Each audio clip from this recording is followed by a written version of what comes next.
जो कुछ कहो तुम्हारी कृपा मोते कछु न वसा।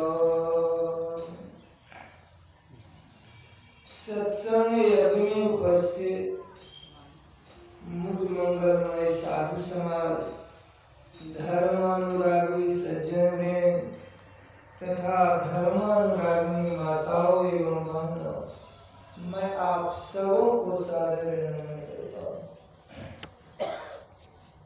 अभी हम लोग मित्र के संबंध में सुन रहे थे कि मित्र किस तरह का होना चाहिए, कैसा मित्र होना चाहिए और मित्र किसको बनाना चाहिए। पहले तो हम लोगों ने यह सुना, जो मित्र का दुख देखकर दुखी नहीं होता है उनका दर्शन से पाप होता है। और संत महापुरुषों ने कहा कि कपटी मित्र न कीजिए, लेत पेत की बात, आगे राह बता के पीछे करत रहा। इस तरह का मित्र से बराबर लोगों को सावधान रहना चाहिए, सावधान रहना चाहिए। मित्रता हो तो किस तरह हो, तो अभी हम लोगों ने सुना भगवान श्री राम और सुग्रीव की तरह। मित्रता हो तो किस तरह हो, तो यह भी हम लोगों ने सुना है कि भगवान श्री कृष्ण और सुदामा की तरह। इस तरह की मित्रता नहीं हो तो जब हम लोगों ने सुना कि एक सज्जन बेटी की शादी के लिए अपना थोड़ा थोड़ा रुपया ले जाकर एक सेठ जी को के पास रखा और समय आया तो उनको धुतकार लिया। इस तरह का मित्र नहीं होना चाहिए।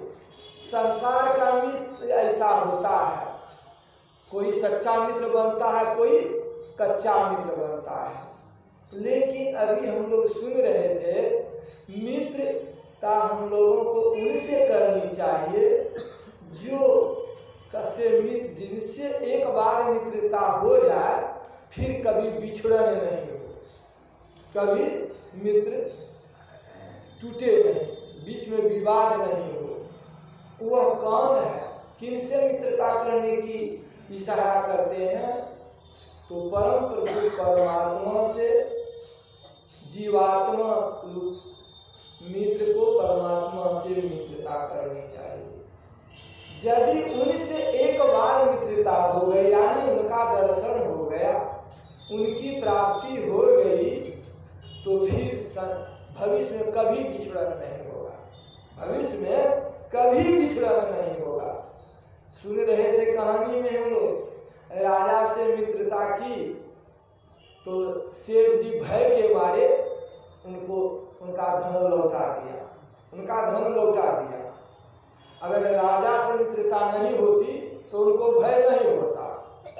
उसी तरह यह तो संसारी राजा है, संसार का भय हुआ, लेकिन फिर वह निडर भी हो सकता है। लेकिन परम प्रभु परमात्मा रूपी राजा ऐसा राजा है, वह सदा एक सा रहता है, वह सत्य है, उनका अंश जीवात्मा सत्य है। जीवात्मा रूपी मित्र को परमात्मा रूपी से मित्रता हो जाए, यानी मिलन हो जाए, तो उनके जीवन में सदा सुख ही सुख है, सदा सुख ही सुख है, उनके जीवन में फिर दुख नहीं होगा। हम लोग बहुत सा कहानी सुने हैं, जानते हैं कि गुरु द्रोणाचार्य और द्रौपद राजा स्कूल में पढ़ते थे। द्रौपद राजा पढ़ने में थोड़ा कमजोर था और क्या कहते हैं, द्रोणाचार्य जी तेज थे। दोनों में मित्रता हो गई। राजा द्रौपद ने कहा, मित्र समय यदि आएगा तो मेरा ख्याल करना, मेरे यहाँ आना, मैं मदद करूँगा। लेकिन जब समय आया, गुरु द्रोणाचार्य जी द्रौपद राजा के पास गया तो क्या हुआ, राजा द्रौपद ने कहा, मित्रता समानता में होती है, हम राजा हैं, तू दलित ब्राह्मण हो और हम तुम्हें कैसे मित्रता। इसी के संबंध में कहा कि कपटी मित्र न कीजिए लेत पेट की बात, आगे राह बता के पीछे गलत घात। और यह भी हम लोगों ने पाठ में सुना, जे न मित्र दुख हो ही दुखारी तिल विलोकत पातक भारी। जो मित्र का दुख देखकर दुखी नहीं होता है, उनका दर्शन से पाप होता है। यह तो संसार की बात हुई, लेकिन संसार का मित्र धुतकार भी देता है, फटकार भी देता है। जो सही ढंग से हम लोग सुन रहे थे भजन में, क्या सुनते थे? सुन रहे थे, गुरु हितु है, गुरु मितु है, गुरु ही जीव के मितु है। संत सदगुरु मित्र जो है वो सदा हित करने वाले हैं, सदा हित ही करते हैं, उनको कोई स्वार्थ नहीं है, निस्वार्थ भाव से वो हम लोगों का उपकार करते हैं। ये अब आगे बढ़ चकर यह भी कहा कि माता पिता संसार के जो मित्र हैं वह कैसा है, उनके अंदर स्वार्थ है, उनके अंदर स्वार्थ है। लेकिन संत सद्गुरु रूपी मित्र जो है, जो तन मन धन से उनकी सेवा करते हैं, उनसे मित्रता करते हैं, उनके अंदर किसी तरह का स्वार्थ नहीं है, कोई स्वार्थ नहीं, निस्वार्थ भाव से वह सबका हित करते हैं। हम लोग गुरु महाराज के भजन के माध्यम से हम लोगों को ज्ञात होता है। गुरु महाराज ने कहा, गुरु सतगुरु सम हित नहीं को निस्दिन करिए सेव हे, तन मन आत्म रक्षक है गुरु ही के नाम एक लिए। गुरु तन की भी रक्षा करते हैं, मन की भी रक्षा करते हैं और आत्मा की भी रक्षा करते। आत्मा को भी हम गति में जाने के लिए नहीं देते हैं। और संसार से जो हम प्रेम करते हैं, माता पिता भाई बंधु संसार के मित्र से जो हम प्रेम करते हैं, वह तन की रक्षा कर सकते हैं, लेकिन मन की रक्षा नहीं कर सकते, आत्मा की रक्षा नहीं करते हैं। इसीलिए संत महात्माओं ने हम लोगों से इशारा किया, अगर मित्रता करनी है, दोस्ती करनी है, वह परम प्रभु परमात्मा से दोस्ती करो, परमात्मा का साक्षात्कार करो। जो एक बार परमात्मा से दोस्ती लग गई, परमात्मा से मिलन हो गया, तो फिर कभी बिछड़न नहीं होगा, कभी दुख संसार में दुख नहीं होगा। वो ऐसे उपकारी हैं, वे तन की भी रक्षा करते हैं, मन की भी रक्षा करते हैं, आत्मा की भी रक्षा करते हैं, आत्मा को भी अनंत गति में जाने के लिए नहीं देते। इसी के लिए हम लोग ध्यान साधना शिविर में आए हैं, इसी के लिए हम लोग ध्यान साधना शिविर में आए हैं। ध्यान किस लिए करते हैं? यानी जीव को पीव से जोड़ने के लिए, यानी जीव को पीव से जोड़ने के लिए, यानी वह मालिक से को पाने के लिए, जो मालिक सब सुखों का दाता, सब सुख देने वाला है। ईश्वर सर्वशक्तिमान है, वह पल में मच्छर को ब्रह्मा बना सकते हैं और ब्रह्मा को मच्छर बना सकते हैं, ऐसे सर्वशक्तिमान। अभी हम लोगों ने सुना भगवान रामचंद्र जी के बारे में, वे अवतारी पुरुष थे, अवतार लिए थे। जैसे उनका जन्म हुआ, अपनी माँ को उन्होंने अपना विराट रूप दिखाया है। उनके लिए कुछ बाकी नहीं था संसार में करने के लिए, लेकिन फिर भी उन्होंने नर शरीर में आया, नर लीला करके दिखाया संसार में कैसे किससे मित्रता करें, कैसे किनका उपकार करें, कैसे किनका भलाई करें, यह हम लोगों को दिखाया। उनको करने के लिए बाकी नहीं था कुछ, हम लोगों को ज्ञान दे के गया कि संसार में अगर किसी से दोस्ती करते हो तो सच्चा दोस्ती करो। लाख विपत्ति आ जाने पर भी तन मन धन से उनका मदद करो, इसमें लेने देने में थोड़ा भी संकोच मत करो। यह हम लोगों को यह शिक्षा देकर गए हैं, जिसका भगवान श्री राम ने अपना धर्म को निभाया। मर्यादा पुरुषोत्तम भगवान राम कहलाते थे। उन्होंने संसार में आए, अपना मर्यादा को रखते हुए अपना कर्म किए, वही सीख हम लोगों को दे गए हैं। हम लोगों को भी संसार में उसी तरह चलना चाहिए, जो श्रद्धा प्रेम विश्वास के साथ उनके अनुकूल चलेंगे, उनका अनुकरण करेंगे तो उनका जीवन निहाल हो जाएगा। भगवान राम पूजनीय कहलाते हैं, पूजनीय पूजे जाते हैं। क्यों इसलिए पूजे जाते हैं? भगवान राम की पूजा नहीं होती है, उनके अंदर उनका चरित्र छिपा हुआ है, उनके चरित्र की पूजा होती है। संसार में आकर उन्होंने अपना चरित्र दिखला के गया। एक समय की बात है, भगवान श्री राम, जंगल की ही बात है, वो वनवास गए हैं। तो वनवास गए थे, वनवास काल में चित्रकूट में डेरा गिराते हैं।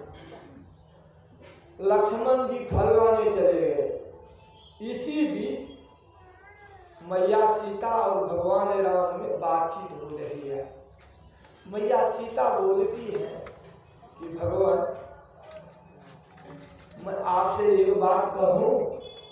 भगवान ने कहा, कहो देवी, क्या कहना चाहती हो? देवी ने कहा कि नाथ, आपका चरण से मेरा चरण बहुत सुंदर है। भगवान ने कहा, नहीं नहीं देवी, आपका चरण से मेरा चरण सुंदर है। भगवान कहते मेरा चरण सुंदर है, देवी कहती है मेरा चरण सुंदर है। वाणी तो अनमोल है, जो कोई जाने बोल। वाणी कितना अनमोल है, कितना मिठास है। देवी कहती है कि नाथ, मैं आपसे एक बात कहूँ। नाथ क्या कहे? देवी कहो, क्या कहना चाहती हो? वाणी में कितना मिठास है। इसीलिए दोनों में मतलब विवाद नहीं हो रहा है, मतलब दोनों मधुर वाणी में बोल रहे हैं। तो भगवान ने कहा, ठीक है, तुम नहीं मानती हो ना, लक्ष्मण जी को आने दो, लक्ष्मण जी ही इनका निर्णय करेंगे, क्योंकि वो दोनों चरण की पूजा करते हैं। लक्ष्मण जी दोनों चरण की पूजा करते हैं, वह जो बोलेंगे दोनों को मान होगा। इसी बीच लक्ष्मण जी आ जाते हैं। लक्ष्मण जी आए तो देखते क्या है, दोनों मुस्कुरा रहे हैं। मैया सीता और भगवान दोनों मुस्कुरा रहे हैं। लक्ष्मण जी ने कहा कि भैया, आप दोनों बहुत मुस्कुरा रहे हैं, कारण क्या है? भगवान ने कहा, देखो ना, सीता कहती है कि हमारा चरण सुंदर है, मैं कहता हूँ हमारा चरण सुंदर है, दोनों में निर्णय नहीं हो रहा है। इसीलिए तुम ही बताओ कि दोनों में किनका चरण सुंदर है, क्योंकि तुम दोनों चरण की पूजा करते हो नित्य प्रति। लक्ष्मण जी कुछ क्षण के लिए समझा जाते हैं, मैं क्या कहूँ? कहूँगा भैया का चरण सुंदर है तो मैया नाराज, मैया का चरण सुंदर है तो भैया नाराज, मैं कहूँ तो क्या कहूँ? भगवान ने कहा, लक्ष्मण, तुम जो कहोगे दोनों को मान होगा। क्यों? इसलिए कि तुम दोनों चरण की पूजा करते हो, सब दिन नित्य प्रति प्रातः काल उठ करके दोनों चरण की पूजा करते हो, इसीलिए तुम जो कहोगे दोनों को मान होगा। लक्ष्मण जी ने कहा, भैया, आपका चरण से मैया का चरण बहुत सुंदर है। तो मैया मुस्कुराने लगी, मैया मुस्कुराने लगी। भैया कहते हैं, ये लक्ष्मण जी कहते हैं, मैया मुस्कुराओ मत, मुस्कुराओ मत, इसके पीछे रहस्य छिपा हुआ है। सीता जी कहती है कि कौन सा रहस्य छिपा हुआ है? अगर भैया नहीं होते तो आपकी सुंदरता कहाँ से? भैया है तो ना आपकी सुंदरता है, इसीलिए आपका चरण से भैया का चरण बहुत सुंदर है। अब भैया मुस्कुराने लगे, अब भैया मुस्कुराने लगे। जब भैया मुस्कुराने लगे तो लक्ष्मण जी कह रहे, भैया आप भी मत मुस्कुराइए, इसके पीछे भी रहस्य छिपा हुआ है। तो भगवान ने कहा, लक्ष्मण, तुम अजीब बात करते हो, तुरंत कहते हो सीता जी का चरण सुंदर है, फिर कहते हो कि भैया का चरण सुंदर है, फिर कहते हो कि मुस्कुराइए मत, इसके पीछे भी रहस्य छिपा हुआ है। कौन सा रहस्य छिपा हुआ सो बताओ। लक्ष्मण जी ने कहा, भैया, आप दोनों का चरण सुंदर नहीं है, आप दोनों का चरित्र सुंदर है, इसीलिए आप दोनों की चरण की पूजा हो रही है। आप दोनों का चरित्र सुंदर है, इसीलिए आप दोनों की चरित्र की पूजा हो रही है, चरण की पूजा नहीं हो रही है। इसीलिए भगवान श्री राम जो संसार में आए, मर्यादा पुरुष कहलाए, उन्होंने संसार में जो कुछ करके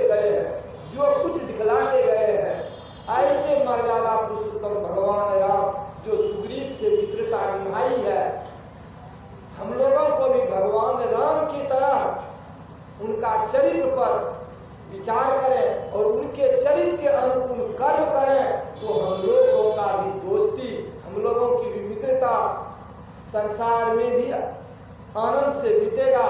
और असली मित्रता करनी है प्रभु परमात्मा से, उसी के लिए हम लोग ध्यान करते हैं, ध्यान करने आए हैं। जो सही ढंग से पंच पापों का त्याग कर देंगे, विधि कर्म का पालन करेंगे, नियमित रूप से गुरु के बताए मार्ग पर श्रद्धा प्रेम विश्वास के साथ मानस जब मानस ध्यान दृष्टि साधन करेंगे और अंत में शब्द साधना की क्रिया बताए हैं, वही भक्त असली मित्रता करेंगे परमात्मा से। सुरत शब्द की करे कमाई निज घर जावे ना, निज घर में निज प्रभु को पावे अति उल्सावेगा। तो गुरु युक्ति के द्वारा नियमित रूप से ध्यान सुमरन सत्संग करेंगे, अपने अंदर अपने प्रभु मिलेंगे। जो प्रभु से मित्रता हो जाएगी, फिर संसार में विचलन नहीं होगा, फिर कभी दुख में नहीं आना पड़ेगा। असली मित्रता यही है। बोलिए प्रेम से महाराज।